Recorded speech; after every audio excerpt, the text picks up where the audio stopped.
Sí, cederíamos el uso de la palabra ahora a Manuel Bailón Cabrera, presidente del Colegio de Notarios del Estado de Jalisco.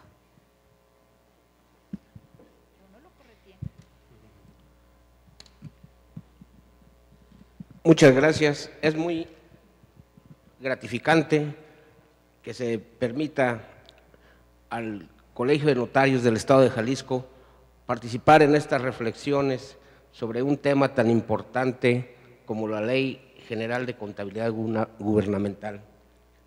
Y con ello vemos la preocupación por uniformar los sistemas contables a efecto de que siempre lo que se diga en una de las partes corresponda a la realidad fiscal.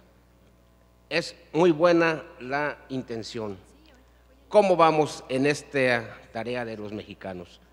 Yo quisiera que analizáramos o que participáramos no solamente de lo que se logró con la reforma constitucional al artículo 73 para adicionar que es facultad del Congreso de la Unión expedir estas leyes de contabilidad gubernamental.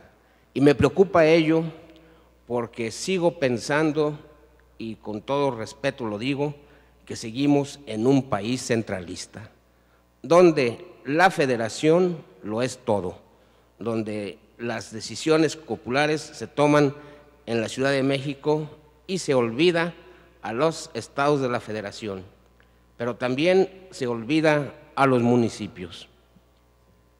Los principales agentes que han intervenido en el proceso de armonización contable está desde luego el gobierno federal, el Poder Legislativo, la Auditoría Fiscal de la Federación, Secretaría de Hacienda y Crédito Público, la Convención Nacional Hacendaria, el Consejo Nacional de Armonización Contable, la Comisión Permanente de Funcionarios Fiscales, el Banco Mundial, el Consejo Mexicano para la Investigación de Normas de Información Financiera, el Instituto Mexicano de Contadores Públicos y la Asociación de Organismos y Fiscalización de Control Gubernamental.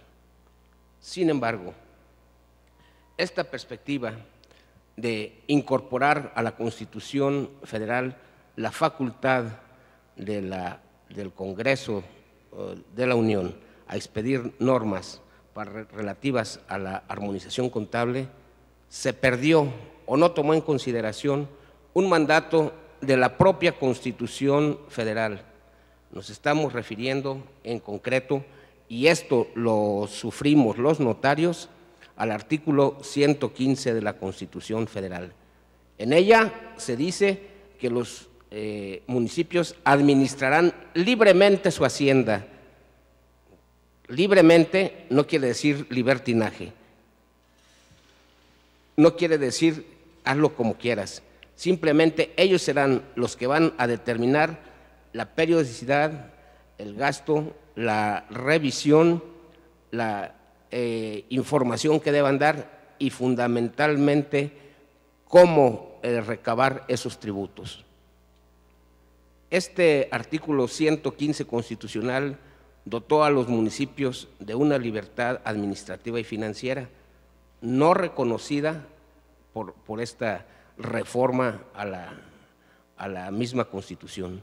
Y esto ha provocado que, por ejemplo, las tablas de valores fiscales, de valores territoriales, para fijar qué valor corresponde a cada uno de los inmuebles, sean utilizados en forma hasta un poco en desidia. ¿Por qué? Porque tenemos congresos, el Congreso, y lo vemos en Jalisco, que no las actualiza, o que las actualiza de una manera irregular. Y es la parte más importante de un ayuntamiento, el impuesto territorial, tanto por la contribución del predial como por el impuesto sobre transmisión de dominio. ¿Y esto a qué nos lleva?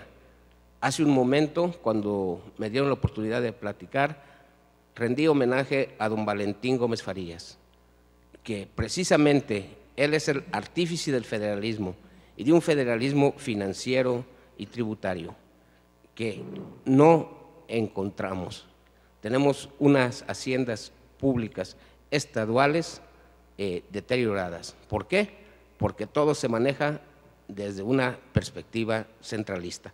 Y esa perspectiva centralista quiere decir que solamente ellos saben y pueden determinar cómo se deben hacer las cosas. Nosotros, mi concepción como notario y como presidente del Colegio de Notarios es que hace falta mucho, pero mucho, que se le dé la importancia tributaria que se tiene a las entidades federativas y a los municipios. Es evidente que solo así podemos cumplir con lo dispuesto por el artículo 134 de la propia Constitución, que nos dice que los recursos económicos que se desarrollen o se gasten por la Federación, estados, municipios, tendrán que tener las características de administrarse de forma eficaz, eficiente, económica, transparente y con honradez. Y yo quisiera agregar con puntualidad, porque muchas veces llegan los recursos para gastarse cuando ya no es necesario. Hay mucho camino que recorrer. Es bueno que todos hablemos el mismo idioma, que todos tengamos nuestras normas de contabilidad, como aprendí de los contadores cuando me fiscalizó por 12 años la Secretaría de Hacienda. Fijaban sus dictámenes en normas de contabilidad universalmente aceptadas, emitidas por el Instituto Mexicano de la Contabilidad, y yo como abogado les decía, yo quiero normas que emita el Congreso de la Unión para que me sean aplicables. O sea, normas que estén claramente señaladas en ley, principios que tengan la característica de la obligatoriedad, para que exista una auténtica transparencia, una auténtica democracia y una perfecta rendición de cuentas. Muchas gracias.